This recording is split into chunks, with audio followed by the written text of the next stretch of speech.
Christopher never hurt anybody. He had a gentle, loving, and giving heart. And they crucified him in those woods. And they humiliated his little body.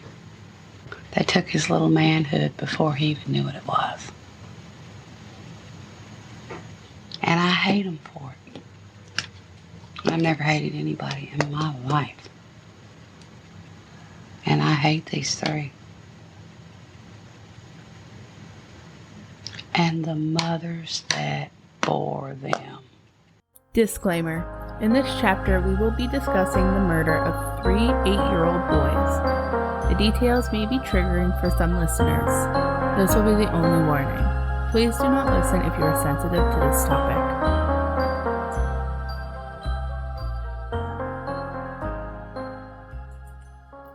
Welcome back to part 2.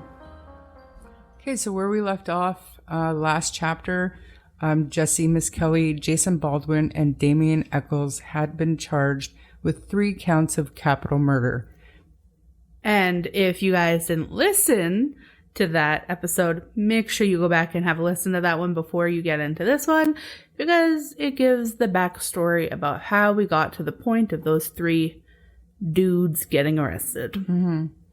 Yeah, and considering that it was basically based on a questionable polygraph exam and literal rumors around town and fear of the unknown, I guess.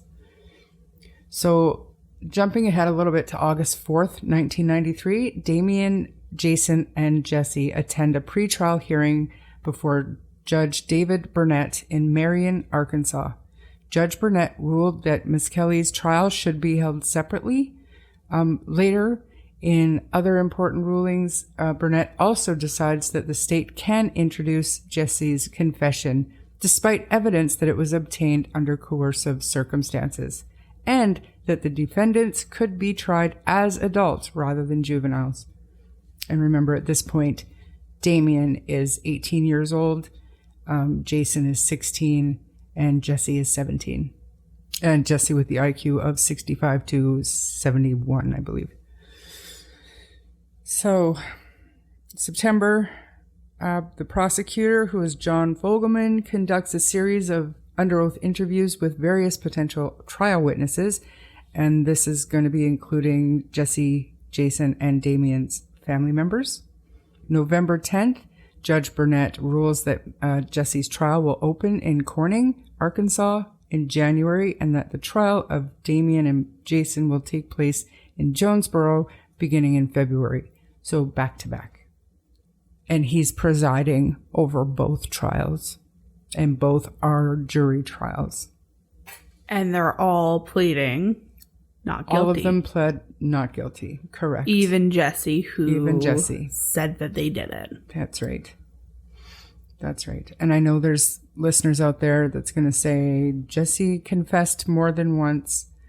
We'll get into it a little bit. And he did confess more than once, but you have to look at what he was being offered in exchange for that confession for each time.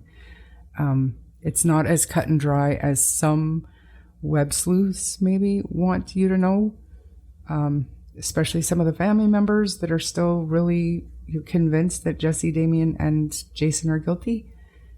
But you got to stick to the facts. And we don't know, right? We don't know. That's and we're right. not saying that we do know. No. But it's what never been we're proven. saying, yeah, and like it's just weird that with each confession there may be something that he gets or right. But having said that, anytime he confessed and it would be for a specific reason, Jessie would never go through with his end of the deal. Like one of them was because he was going to testify against Jason and Damien so they could use that confession in trial, but Jessie refused. Yeah. Like he did his confession when he talked to the prosecutors again, but then when it came time to agree to testify, Jessie basically on the advice of his mom, who said, you know, if you get up on that stand and you tell a lie, I'm going to know, God's going to know, don't you do it no matter what. And Jessie said, I'm not doing it. Mm-hmm. So, and again. Yeah, every time his mom said, don't lie, his stuff changed. I remember. Yeah. But again, it's open to interpretation, I guess. But anyways, so remember I said the prosecutor, John Fogelman, interviewed Jason's mom, for example, because this is the next part we're getting into. During that interview, they asked her if Jason owned knives and all of this stuff. And his mom said that he doesn't have knives. He's not allowed to have knives. She doesn't like having knives. And that she had found a knife in Jason's room like a year before the crime, and she tossed it in the lake behind their trailer house. So remember that as we go into this next part here. On November 17th in 1993, divers that were hired by the Arkansas State Police searched the lake that was behind the trailer where Jason lived, and also Damien lived in that same trailer park. They found a 9-inch long knife with a serrated edge in the water about 50 feet behind Jason's trailer. What isn't highly publicized for whatever reason is that Jason's mother herself had thrown the knife into the lake a year before. She didn't want or think that Jason needed to own a knife like that. But they never said that in trial. They went in, I think it's within 20 minutes of the search starting that lake, they pull up this knife. The media is there. It is totally staged, and they play that off as the murder weapon, even though there wasn't a single stab wound found on the bodies. But they sold this as the murder weapon. The whole case that they're building off of is just a narrative. So that's right. Oh, here's the knife, and let's make our narrative again. That's right. And it's absolutely insanity when a medical examiner testifies, but we'll get into it. So January 18th, the jury is chosen, and Jesse's trial starts shortly after that. Jesse's alibi was that he was wrestling. He was at a wrestling meet 2 towns over with his entire wrestling team, members of which took the stand to confirm that. Unfortunately, though, for Jesse, his taped confession, as well as Vicky, who testified that she had attended that occult satanic meeting, or SBAT, was enough for the jury to find him guilty. On February 5th, actually, the jury convicts Misskelley of 1 count of first-degree murder and 2 counts of second-degree murder. His sentence is 40 years in prison, and is sent to a facility in Pine Bluff. And I didn't say it before, but I should probably mention that part of his confession that we didn't play said that he was there, he saw what was happening, Michael Moore broke free and started to run away. Jesse chased him, caught him, brought him back, and waited for Damien and Jason to come and grab Michael. And then at that point, Jesse said that he left. Yeah. He's like, pretend for a second that he's guilty and this actually happened. This is where most perpetrators will try to distance themselves from the crime. All I did was chase the kid and hold him until they got there, and then I left. I didn't see anything. But he also says part of his confession is that he says that he watched Jason and Damien sexually assault the boys, and that never happened. He says that he watched them cut the boys up real bad, and that didn't happen. So, yeah, it's tragic. So on February 17th in 1994, after being pressured by prosecutors and receiving a promise that his girlfriend would be allowed to visit him in jail, Jesse tells prosecutors he will testify against Damien and Jason at their trial. He makes a statement under oath accusing Damien and Jason of murdering the 3 boys, so basically repeats the final version of the confession. On February 18th, 94, Jesse changes his mind again and decides that he will not testify at trial. And on February 19th of 1994, the Echols-Baldwin trial opens in Jonesboro, Arkansas, and jury selection begins. On February 28th, 94, opening arguments are presented in Jason and Damien's trial, and the film crew from HBO, who were now making the film Paradise Lost, was in the courtroom every day.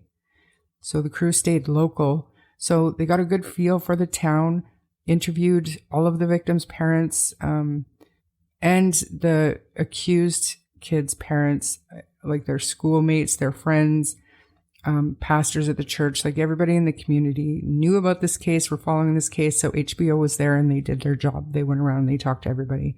They stayed local. They got a good feel for the town. Personally, I love the HBO releases. It's very one-sided for sure. Not so much Paradise Lost. The first one, the murders at Robin Hood Hills, I believe that one is not lopsided. That's just kind of reporting what they see. Mm-hmm. Come the second one, completely lopsided, one-sided, 100% for sure. But it's because of what was discovered in part one. I feel like the entire case is lopsided, obviously. Everyone should watch the documentaries and decide for yourself if you think the three had fair trials. But I want to go through this trial a little bit more in depth than I did with Jessie's, just because of how absolutely bizarre it is. And I don't think that anywhere else in North America would allow such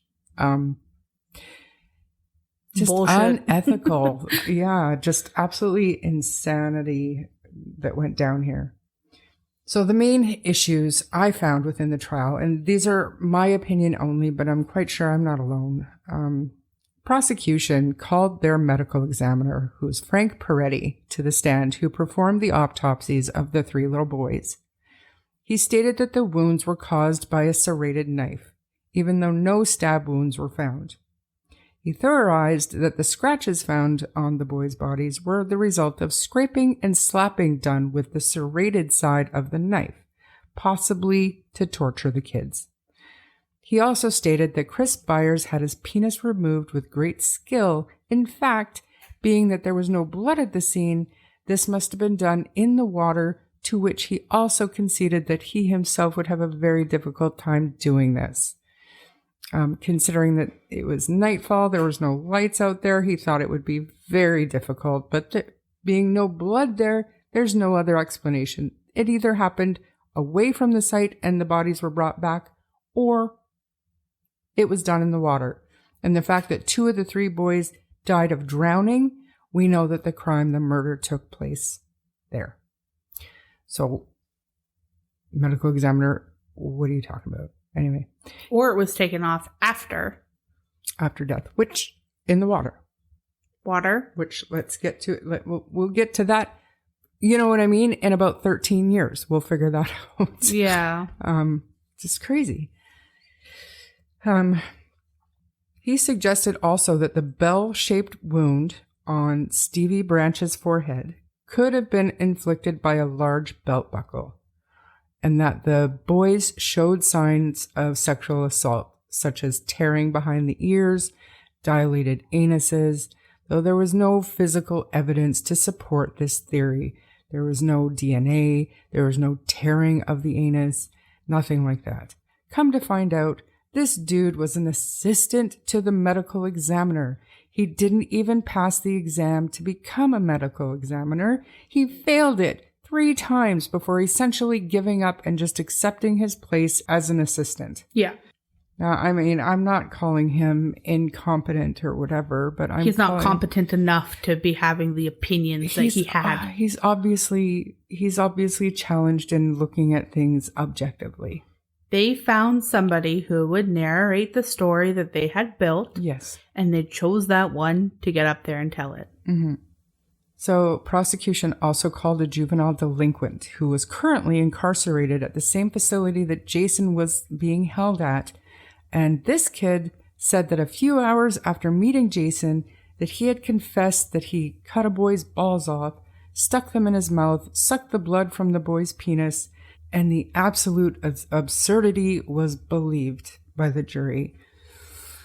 This kid was a drug addict. He admitted on the stand he was a drug addict. He was facing charges, all this stuff, and all of that basically went away because he testified to this. Well, to allow a jury to hear that, fair, honestly, for them to believe that, because it is the court's job to make sure that they're not just letting in the riffraff to freaking decide what they're saying. They have an ethical responsibility. No, I know. And here's what we found out. Now, this same kid, now a grown adult, admits that he lied, but before he was even put on the stand, his, like, a worker, a jailer, a counselor, something at that juvenile facility said that he was the one that told this kid what was in the paper, that had happened, and that he let the prosecutors know he's going to be testifying tomorrow and he's lying. And the prosecution didn't believe him.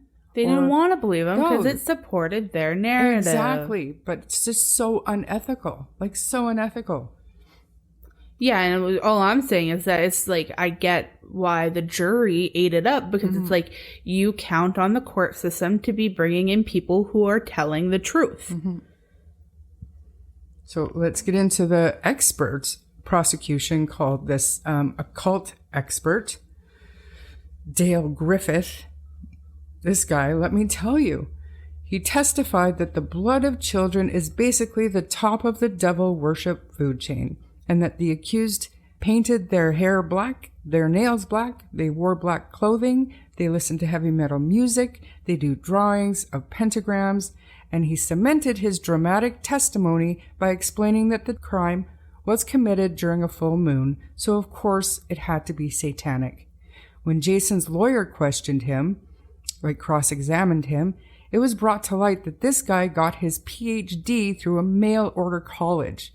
Nowadays, there's some of these distance learning online schools, whatever, that are reputable, that are registered and certified, and they are recognized as legitimate education. But back in 1994, anybody could do this. Just a mail order thing. And yeah, they'll send you books and stuff, and you have to do tests, but there's no classes. And this is what Jason's lawyer was trying to get through. You're an expert. So how many classes have you taken to learn about this topic that you're claiming to be an expert in? 0. He admitted 0 classes. So Damien's lawyer stood up and said, we would like to basically throw this guy out. He's not an expert. He's doesn't have his educational background, like he said. He's an impersonator. But the judge, Burnett, said that just because you're not educated doesn't mean you're not an expert in a field, which fair enough, but you need to voir dire him to figure out what makes you an expert then. Totally. And that never happened. Oh no, and I remember probably the documentary is probably what I seen with it. And it's watching that dude, right? There's a video of the dude on the stand and looking at him. Like, I remember being like, okay, this guy's gotta go. Yeah. So yeah, like 0 classes, no education to support his expertise in the occult. To me, this was best illustrated when this expert knew so much about the occult, but he failed to express the differences between satanic worshiping and Wiccan religion. He did mention white witchcraft and Satanism, but he never explained to anybody the difference. Finally, as part of his closing argument, John Fogelman brought out a big old grapefruit, like an actual piece of fruit, a grapefruit. Using the serrated knife that Jason's mom had thrown into that lake in 1992, a year before the murders, he started slapping the skin of this grapefruit and scraping along the side of the skin of this grapefruit, and then walked up to the jury and said, see, cut here, space, cut here, space, trying to demonstrate for the jury this knife caused these scratch-like looking wounds on the boys. They bought it. They 100% bought it. I don't know why it didn't occur to anybody, not even the defense, to say, when you have a knife at a murder scene, wouldn't you use it as the murder weapon? It just didn't come up. It's all just a load of garbage. So again, Jesse's confession was not permitted because all defendants have a right to face their accuser, and Jesse refused to testify at their trial. But it was later found out that the jury was well aware of the confession because it was so well publicized, and it was part of their deliberations.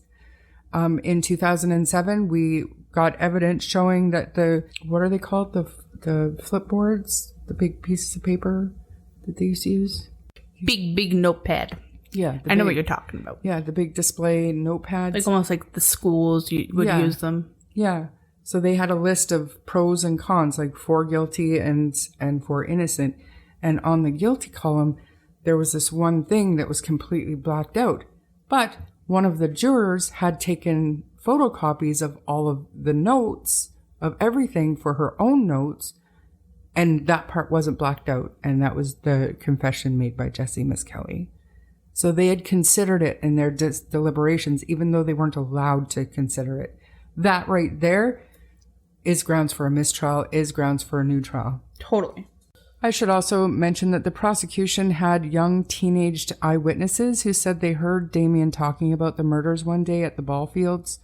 Investigators found a fiber that was consistent with a fiber from a robe that Damien's mother owned. This robe was one that was sold at Walmart all over the United States and Canada. And honestly, that's all the evidence that we have. I'm not kidding.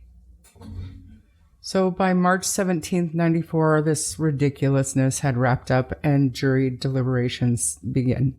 And the next day, on March 18th, the jury finds Jason and Damien guilty of capital murder in the deaths of Stevie Branch, Michael Moore, and Chris Byers. On March 21st, the sentencing phase of the trial begins. The jury sentences Jason to life in prison and Damien to death. The date for Damien's execution is set for May 5th, which ironically is a year to the day of when the boys were murdered. So he was supposed to be executed basically like less than 2 months later after the sentences, which is crazy. Yeah. So Jason is sent to serve a sentence at Pine Bluff, while Damien is sent to death row in the state's maximum security prison near Varner, Arkansas. Over the next several years, the same judge, Judge Burnett, would preside over all filings in the case. It became very clear that he would not agree to any issues or agree to evaluate the case any further for any reason whatsoever. In May 1994, Damien, Jason, and Jessie all appeal their convictions, and the wheels of justice move slowly, but eventually they're all declined, they're all denied. And in February 1996, the Arkansas Supreme Court issues a decision upholding all three convictions. Also in 1996, the film Paradise Lost, The Child Murders of Robin Hood Hills premieres. The film suggests that all three of the convicted men were wrongfully convicted, and shortly after, a website, WM3.org, so westmemphis3.org, dedicated to securing justice for the West Memphis Three, is established. Most of the people who started the webpage felt that the trial was unfair and did not prove guilt. They weren't asking them to be set free. They were wanting a new trial, which is exactly how I felt at the time too. Just like, prove it. And police obviously did not want that because they knew that they didn't have anything to go off of, and the same things wouldn't fly. Mm-hmm. So, and I mean, people who watched the documentary didn't seem to like Chris Byers' parents, Mark and Melissa, too much. Mark was volatile. She was absolutely broken, and they were both very outspoken. They were both very religious. They'd both been in trouble with the law before, and after the murders, Mark's behavior in the film made people suspicious of him and thought that maybe he was possibly involved. And I will, like, let's just call it for what it is. He seemed a little crazy. And they were both extraordinarily unstable. And I'd actually like to play a clip right now. And it's going to be a blended clip. One part is going to be Melissa Byers and some of the things that she had to say, and then break away to some of Mark's behavior, just to kind of show the listeners what we're dealing with here, why suspicion fell on them. So, and he kind of had crazy eyes. Anyway, let's listen. Yeah. It doesn't change anything. Our son was still murdered. Dead. Our son and he was still tortured dead. to death by 3 murdering bastards on a ditch bank. He was 8 years old. And guilty is guilty. And I hope the little sucker, when he hits Cummins, they get his ass right off the bat. Because he deserves to be tortured and punished for the rest of his life for murdering 3 8-year-old children. To me, this place as I stand is like hell on earth, because I know that 3 babies were killed right out here where I stand. I know my son was castrated and possibly laid there on that bank and bled to death. I know he was choked. I know one boy's head was beat in beyond recognition. I know one little boy was skinned almost like an animal, cut, had to shave his head, had all types of injuries to the head where they just kept beating and pounding on him and killing him and killing him. It's like they enjoyed it. They killed him 2 or 3 times. Jessie Misskelley Jr., Jason Baldwin, Damien Echols. I hope your master, the devil, does take you soon. I want you to meet him real soon. And the day you die, I'm going to praise God. And I make you a promise. The day you die, every year on May 5th, I'm going to come to your graveside. I'm going to spit on you. I'm going to curse the day you were born. And I'm sure while I'm standing there, I'm going to have other bodily functions let go upon your grave. I promise you, as God is my witness, I'll visit all 3 of your graves.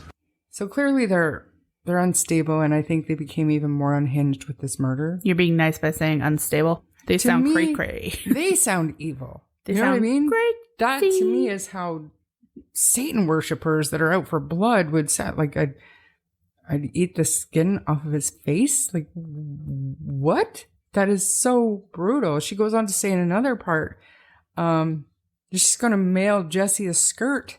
Like this woman has no maternal, and the mothers that bore them. Like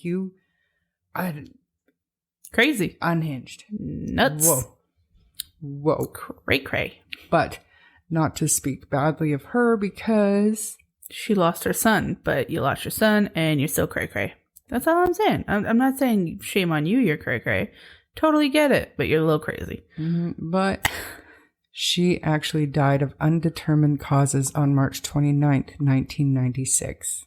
And wow, did some people think that she figured out Mark was guilty, so he had to kill her. Obviously, that wasn't the case, but between Paradise Lost 1 being released and Melissa dying shortly after, and the time Paradise Lost 2 was released, people were convinced. How do you not determine the cause of a death? Well, her autopsy wasn't released. So Okay. basically I believe what it was is she had a heart attack that was brought on by drug use. And she had so many prescriptions in her system. And there was one prescription that was one drug that was in her system that was a prescription, but not her prescription. So there was nothing that anybody could charge. She was self-medicating. She was broken. Like when her baby died, that was the end of her life, basically. She Fair. But obviously suspicions came in and people were creating their own narrative that obviously somebody maybe slipped her the other pill. That's right. So on June 17th, 1999 was the next time we hear from Judge Burnett when he denies a petition for a new trial that was filed under Arkansas Rule 37 for Damien. December 1999, Damien marries Lori Davis of New York in a Buddhist ceremony that was performed at the prison. Basically, Lori had seen the Paradise Lost movie, started writing to Damien. And I know we talked about this kind of thing back with Richard Ramirez when he got married, and it was kind of like a fangirl who believed he was innocent. Fully. Yeah. And that woman was, a little beside herself. Lori Davis was well-educated, a successful architect. She didn't have to do anything that she did.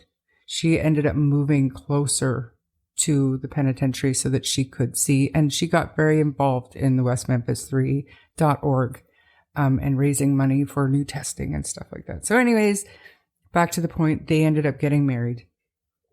in 99. And then in March of 2000, the film Paradise Lost 2 Revelations premiered on HBO. The film suggests that John Mark Byers was the actual murderer. Honestly, if you thought the first film was one-sided, this second film blatantly points to Mark Byers as the perpetrator. I mean, I still enjoyed the film, but it was so one-sided. It's looking back and rewatching it now, it's hard to watch because he is obviously struggling now. He's lost his stepson. He's lost his wife. He's been accused. He's basically ostracized from everything. He's on medication. He's got some serious issues. And looking back at it, the way he's portrayed, I feel a lot of pity towards him. But also in this Paradise Lost 2 film, Johnny Depp, Metallica, Henry Rollins, the Dixie Chicks at the time, or the Chicks nowadays, Eddie Vedder, all joined Free the West Memphis 3 cause. They held fundraisers and really brought this case to the front pages again. In 2001, the Arkansas Supreme Court ruled that Judge Burnett failed to give sufficient attention to Echols' arguments in his rejection of Damien's Rule 37 petition. The Supreme Court sends the case back to Judge Burnett for further consideration of the issues presented in the petition. Can we guess how that worked out? Because it's still being sent back to the same, even though the Supreme Court is telling the judge, you need to reconsider this, you need to relook at all of this, he still denies it. Mm-hmm. Because it's Judge Burnett, and no judge like to have their rulings questioned or overturned for any reason. In October of 2003, an interview with the Arkansas Times reporter Vicki Hutchinson says that everything she told police was a lie in 1993, and suggested that the police warned her that if she did not cooperate in their investigation, that her child Aaron would be taken away from her. So who knows if that's true or not, but she's on 2003 on the record said that she lied. And around this very same time is when we start to learn about the jury misconduct with considering the confession. And we also hear about that juvenile who lied on the stand and the person who told him the story. All of this comes to light between 2003 and 2005. Meantime, the West Memphis 3 organization, Free the West Memphis 3, they're raising money. And like I said, they've got all these big name people. Now add to that list Fran and Peter Jackson. So the dude that wrote The Lord of the Rings and all this stuff, now they're involved. And now their money is involved. So they're able to pay for proper DNA testing, proper analysis of the crime. And in 2007, when the DNA collected from evidence from the crime scene is tested, it is found that none of it matches DNA of Damien, Jason, or Jessie. Of the experts that were hired to retest the evidence is my personal hero, John Douglas. He's like one of the pioneers of criminal profiling. And I'd like to say, of the experts that were hired, John Douglas did this pro bono. He did not get paid for this. There was one stipulation that they had, that if whatever John found with his profile, if it didn't point to innocence, then they weren't going to use the information, and he wasn't publicly allowed to. He wasn't publicly allowed to speak to it. So I don't know if I like that or not myself, but I do have a recording of John Douglas telling that story, just basically saying that, I don't need you to pay me, but just know I'm going to tell you what I find. You might not like it. Mm-hmm. And the defense just basically said, okay, well, if we don't like it, then we're just not going to use it. Mm-hmm. And you have to agree to keep quiet about it. So, but that's not what happened. He found what is.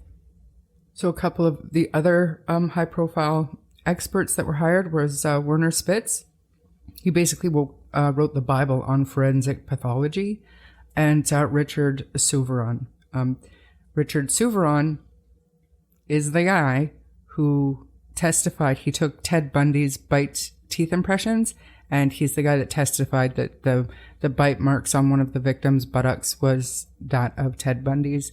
That's how he kind of became a more famous odontologist, forensic odontologist, and so he was one of the experts that these guys brought in These experts gave their opinions, which basically were as follows. The scratches and scrapes caused by animal predation. So anybody can go on the internet at any time, and believe it or not, you can see these autopsy photos. They are brutal and horrific, to say the least, but you can, when these men are talking, you go back and look at those pictures, you can see it. It makes sense. Scratches and scratches caused by animal predation. The bell-shaped wound caused by snapping turtles. In the third Paradise Lost movie, Purgatory, that was kind of centered around all of this evidence that was found in 2007. They had a guy who actually allowed himself to be bit by snapping turtles, and I shit you not, the wound is identical to the bell-shaped wound on Stevie Branch's head. That Frank Peretti said could have possibly been caused by a belt buckle. Yeah. Maybe, but now we know for sure that was a snapping turtle. Another part of it was all of the tears, behind the ears, and the gouging wounds to the faces, and even the mutilation to little Christopher's genital area. So when snapping turtles and feeder fish and stuff when they're preying on something, they're looking for the loose meat. They're taking the parts that are soft, that are kind of hanging or floating.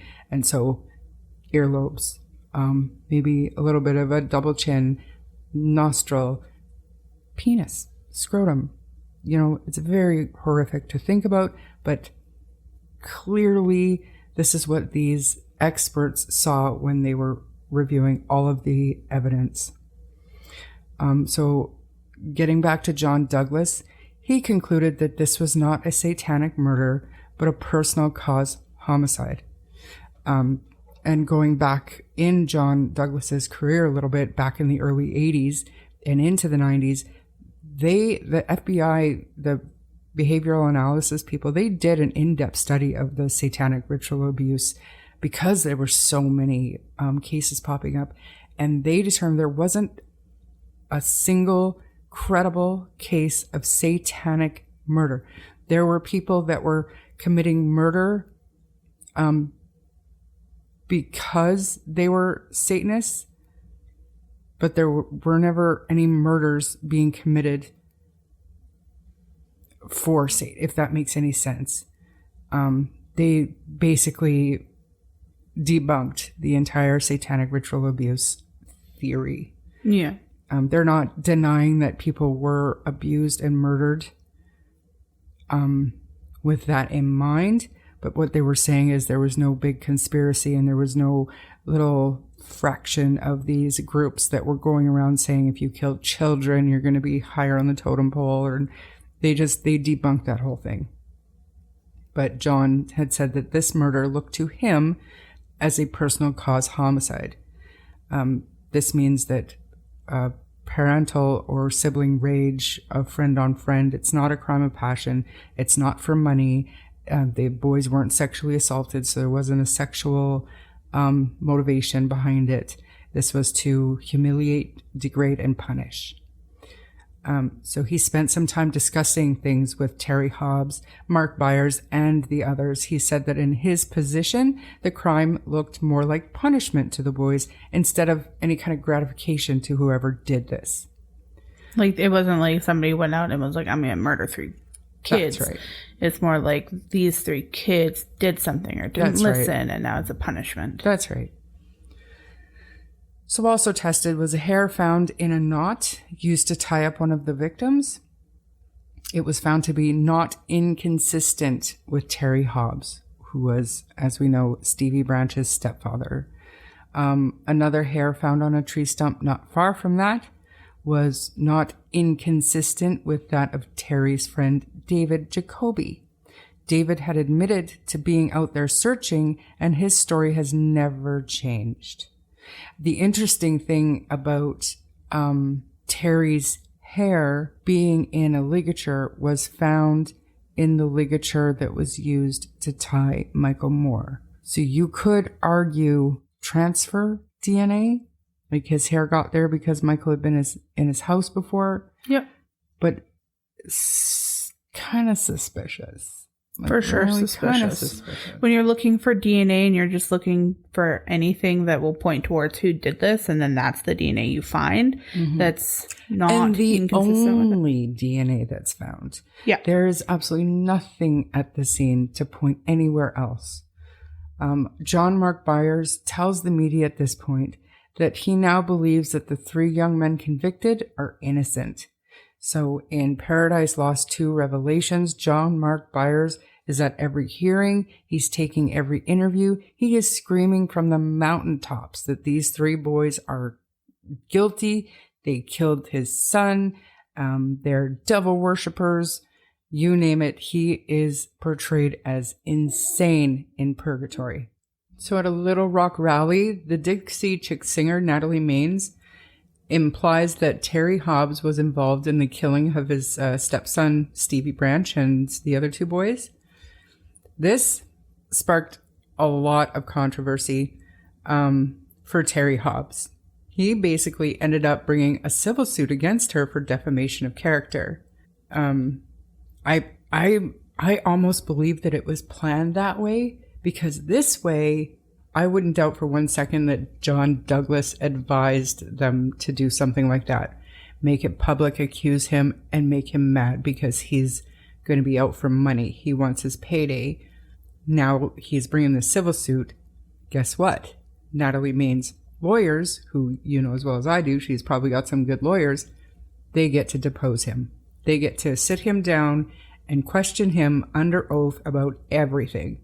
So they do this.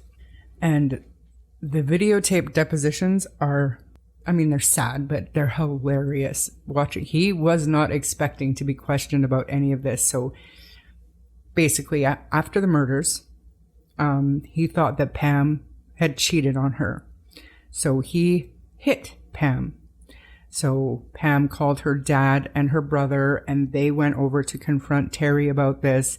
And a physical fight broke out between Terry and Pam's brother. Terry, supposedly in self-defense, ended up shooting Pam's brother. And he was hospitalized for his injuries.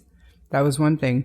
Another thing that was brought up in the deposition was that one of Terry's old neighbors, she was an older lady, said that Terry had broken into her apartment a few times and was watching her and was very creepy. And he actually assaulted her in her apartment one day, went to grab her, and he had to answer to all of this. Yeah. So, but apparently there was DNA found on the penis of one of the other boys at the scene. This, I mean, I've never seen any documentation about this, but People Magazine Investigates did a show on the West Memphis 3 more recently, and that information was brought up. And the sample was not sufficient for identifying a donor, though it was enough to rule out the West Memphis 3, Terry Hobbs, David Jacoby, or anybody else that had been mentioned in the case. Now, I still find this very questionable because of how I feel about John Douglas and his work, and he's very ethical, and he's given interviews since then, even up to like 4 months ago, where he still believes that Terry Hobbs is a good suspect for this. So, and I feel like if there was DNA of somebody else on the genitals of one of the victims, he would take that into consideration. And I haven't heard it, but I wanted to bring it up just because there was a report saying that it was there. Mm-hmm. So it is what it is. So during all of this evidence and the depositions and all of this stuff. So, Damien's defense team at this point, they do a press conference of sorts where they have the media in and they have all of these experts in and they're telling their story. All of the evidence that was found. So this brought the case back into the national headlines. And on July 2008, evidence surfaces that Kent Arnold, who was the jury foreman in Damien and Jason's trial, discussed the case with an attorney prior to deliberations and advocated in the jury room for their convictions. So basically, he was telling his friend who was an attorney that he knew that they were guilty. He had to be the foreman of the jury so that he could convince everybody else that these Satanists needed to burn. And lo and behold, he did become the jury foreman. And exactly what he thought was going to happen happened. He was able to do what he set out to do. So a few months later, in September of 2008, Judge Burnett absolutely absurdly denies the request for a retrial, holding that the DNA evidence produced by the defendants was inconclusive. I feel like he should have been disbarred for failing to consider this new evidence. I really do. Sometime between 2008 and 2010, Judge Burnett, he is now running for office. So he cannot hold a seat as a circuit county judge if he's in office. So ironically, the West Memphis 3.org group, all of the supporters of the West Memphis 3 now get on board to get Judge Burnett elected, right? So there's a huge campaign and they're successful. He is elected and he can no longer preside over any rulings. So this is where things start to change. November 4th, 2010, the Arkansas Supreme Court orders a trial judge to determine whether newly discovered DNA evidence or evidence of juror misconduct justifies either a new trial or exoneration of the 3 defendants. During that Supreme Court hearing, Damien's attorneys were arguing that all evidence of guilt and innocence, all means all, is a direct quote from that, should be considered in this. And the prosecutor was saying only evidence showing guilt should be considered. So the argument itself was asinine and it made no sense. And the Supreme Court finally ruled in Damien's favor, forcing the Arkansas court circuit to reconsider that and ordering them basically, you either decide they're going to be given a new trial or they're going to be exonerated. Figure it out. But now this is what we're telling you to do. So a few months later, the prosecutor decides he doesn't want to go forward with a new trial. He publicly states that he has enough to convict them, but the cost would be huge to retry the 3. So they decide to offer Damien, Jessie, and Jason the Alfred plea. The trick is all 3 must accept the deal or there is no deal. At first, Jason refused. He would not take the deal. He ended up accepting for the only reason that Damien's appeals had run out. His next stop was lethal injection. So on August 19th, 2011, Damien, Jason, and Jessie are released from custody following the deal in which the 3 men agreed to admit guilt on murder charges while still maintaining their innocence in exchange for their release without parole. So that was a televised open hearing. And they each took their turn standing up saying, I'm innocent of these charges, but I am guilty. But on the advice of my lawyer and Alfred versus whatever, state of Arkansas, I agree to plead guilty to these charges. So all 3 of them basically said the same thing. Which, obviously they had somebody on death row and then they just let him walk even though he's guilty. Mm-hmm. No. And that speaks volumes. And not just that, you have to look at the words that people use. And I've said this in other episodes before. People try to read between the lines and this and that. You listen to the words that the new prosecutor used. He said that he doesn't think the case is strong enough to convict. He would give it his best shot, but he can't be positive to get convictions. So he's saving the state a lot of money by doing this Alfred plea, being that convicted murderers cannot sue the state, right? So these guys spent 18 years in prison. Technically, once they're exonerated, the state owes them probably millions of dollars for wrongful conviction. Mm-hmm. By doing this, they can't sue the state. So that's basically his reason. Plus, I think everybody knows. And the judge that accepted the offered plea says, and he thanked all the public and all the supporters and everything, and showing that, you know what, the public can make a difference in a case like this. So, I mean, it was a very, very bizarre day. And outside the courtroom, you had Terry Hobbs out there shaking his head, just ticked off that they were being released. Weird. But then you also had John Mark Byers out there being extremely boisterous, saying the real killer is standing right over there. These guys are innocent and they had to plead guilty so that Damien's not put to death. This is not justice. He's being just as loud now about their innocence as he was about their guilt before. Yeah. So, and I mean, just not as crazy and erratic anymore. He was very reasonable, you know, is the best word I can think of it. Whereas before he was very unreasonable, almost drugged up, crazy, whatever. But unfortunately, though, he also died in a car accident. So that's a shame. So 2011, the three guys, they're let out of jail.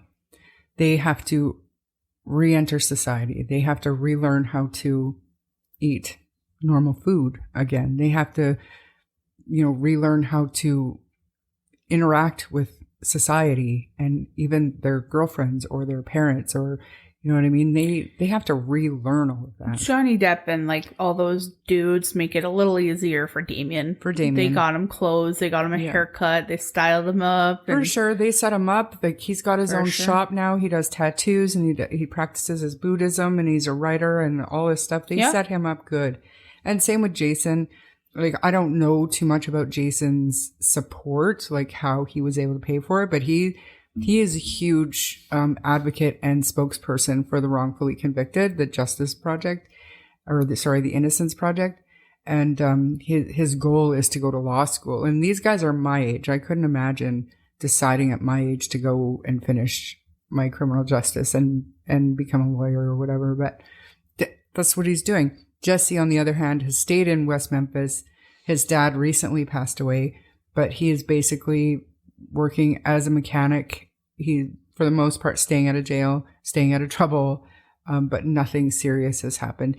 And he will run away from media reporters. He said he will not talk to them because he blames them for what they all went through, even though he confessed. You know what I mean? Like, I don't disagree that the media blew it up to where it didn't need to be, but I don't know that it's the media's fault that they were convicted. I think that he probably runs away from all of it. Like, it's society in a whole that failed him in his eyes. So, So now in January 2022, Damien's attorneys filed the petition for new DNA testing, say it might serve to identify the killer and bring justice to the case. Damien's petition asked the judge to approve testing with the MVAC wet vacuum system. This testing was not even available previous times when the evidence was tested. So no one knows, of course, whether additional testing of the ligatures or the shoelaces with the new MVAC DNA collection technology will lead to the recovery of new DNA samples for testing. But one thing is certain is that such evidence will definitely not be found if testing with this new technology is not done. They were once again denied. The Crittenden County Circuit Court dismissed the petition originally for lack of jurisdiction. Judge Tanya Alexander denied Damien's habeas corpus petition in 2022, which is what this is, because she said that under Arkansas law, it's only available to somebody who is currently in state custody. The appeal asks the Arkansas Supreme Court to order a full hearing on the request for new testing. Incredibly, an article dated March 1st, 2023 reads, quote, "Now Attorney General Tim Griffin has requested the Arkansas Supreme Court to dismiss the case based on the fact that petition was filed in Crittenden County, but Echols was convicted in Craighead County." Talk about nickel and diming. Just ridiculous. Lawyers have to follow the law when you file in the wrong place. It's not my fault, said Attorney General Griffin. We feel strongly that we are in the right Nevertheless, this is a complete delaying of tactics, Damien's lawyers explained. And I mean, fair enough. The Attorney General Griffin expects Damien's legal team to refile in Craighead County, but he said that it won't make a difference in the long run. He explained that particular petition they filed is not up for interpretation and ultimately is not within their rights. Even if he files within the right court, there is no body that's required under habeas corpus because he's released. He's not in custody anymore. So do we want to know who killed these boys or not? Do you know what I'm saying? Like, how do you get through to this state's court system? Like, it's just mind-boggling. Well, you said it yourself. It's their jobs right now to protect their finances and their county. So that's their main goal. So justice for those little boys means nothing to these people. Mm-hmm. It is infuriating. Echols' legal team has filed a response to the Attorney General's request where they're asking the court to deny it. Ultimately, the judge will make a final ruling on whether to proceed. If the judge makes the decision to deny the state's request for dismissal, then Attorney General Tim Griffin will get a chance to respond to that decision. Like, talk about a back and forth. What are they afraid of? I get the money, but this case just it continues to boggle the mind. But you said it. It's the money. We're talking millions and millions of dollars. Yeah. And I mean, there's got to be some kind of stipulation they can do. We'll do this, but sign off that you're not going to sue us because we just can't afford that. I don't think they would sign off on it anyway. Why would because it's not about the three little boys to anybody, sadly. Yeah. Well, I think that Damien and Jason want to know who did it to clear their own names, but they want justice for the little boys so that they can say, I told you. Yeah, but I think they want justice for themselves. Yeah. Not so much the little boys. Like, I'm sure it's there as, like, their public persona, but their number one is obviously themselves. Yeah. And it just goes into everybody forgetting, like, the most important part, which is the 3 children who lost their lives. Mm-hmm. Yeah, exactly. Yeah, I mean, as for me, I don't think this one is resolved, even though it's technically done. There were convictions and the sentences were all served. This case has to continue. So, like, I refuse to close the book on this one. I have got to believe that one day we're going to know who killed those little boys. And I mean, I'm not concerned with the exoneration of the 3 convicted. In my mind, that's not as important as finding out who did the crime. So I am not putting this one to rest. I'm going to put a bookmark in it for now. If you enjoyed this episode, please subscribe to the podcast and share with your friends. If you don't mind giving us a 5-star rating, it will help our show grow. Check out our TikTok where you can find interesting photos and content on all released episodes. You can also find us on Facebook and YouTube at True Crime Story Podcast, where the discussion can continue. If you wish to contact us, you may do so via email at truecrimestorypod@gmail.com. I'm Bree. And I'm Char. And we'll see you on the next chapter. Bye.